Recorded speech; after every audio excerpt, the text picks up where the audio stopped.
મુખ્યમંત્રીએ મોરબી જિલ્લાની ટંકારા ગ્રામ પંચાયત સાથે 2 ગ્રામ પંચાયતોને એકત્રિત કરી ટંકારા નગરપાલિકા બનાવવાની મંજૂરી આપી છે। મોરબીના ટંકારા ગ્રામ પંચાયત સાથે 2 ગ્રામ પંચાયતની એકત્રિત કરી ટંકારા નગરપાલિકા બનાવવા મંજૂરી આપવામાં આવી છે।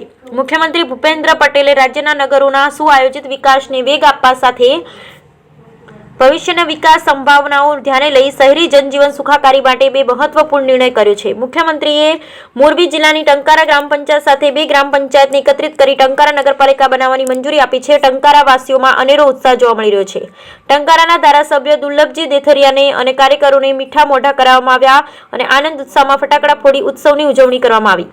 ટંકારા આર્ય સમાજના સ્થાપક અને ક્રાંતિકારી સમાજ સુધારક મહર્ષિ દયાનંદ સરસ્વતીજીનું જન્મસ્થળ ટંકારા આજે 22,000 જેટલી જનસંખ્યા ધરાવતું ગામ બની ગયું છે।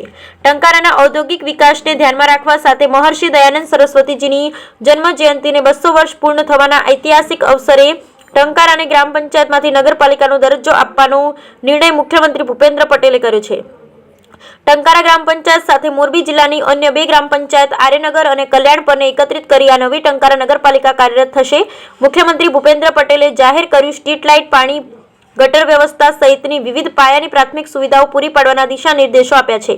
મુખ્યમંત્રીના નિર્ણયના પરિણામે રાજ્ય સરકાર દ્વારા જાહેર કરવામાં આવતી ગ્રાન્ટ વિકાસ કામો માટે મળતી થશે અને આ સોસાયટી વિસ્તારો શહેરના ટંકારાની નગરપાલિકાના દરજ્જો મળવાથી જાહેર છેવાડાના વિસ્તારોમાં આરોગ્ય અને સ્વચ્છતા, રોડ રસ્તાની જાળવણી, પીવાનું શુદ્ધ પાણી, જાહેર સ્ટ્રીટ લાઇટ તેમજ ભૂગર્ભ ગટર સહિતની પ્રાથમિક સુવિધા સુખાકારીના કામોને વેગ મળશે। Bureau report Ashok Kharachariya, cameraman Mahesh Kharachariya, Morbi.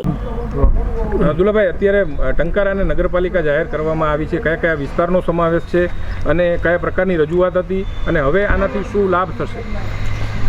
Tankara ગ્રામ પંચાયતમાંથી નગરપાલિકા સરકારે જાહેર કરી છે। આ રજૂઆત અમારી ઘણા સમયથી હતી।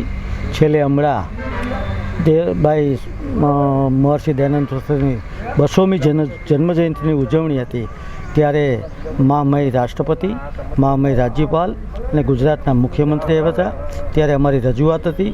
આ રજૂઆતને ધ્યાનમાં લઈ સ્થળ ઉપર, સ્ટેજ ઉપર માનનીય મુખ્યમંત્રીશ્રીએ તમામ એંગલો તપાસી અને અમે જાહેરાત કરશું ત્યારે ગઈકાલે ભાઈ ટંકારાને નગરપાલિકાની ફાઇલ ઉપર સહી કરી અને આજે જાહેરનામું બહાર પડ્યું છે ત્યારે અમારે ખૂબ જ ટંકારાની અંદર હર્ષ અને ઉલ્લાસની લાગણી છે।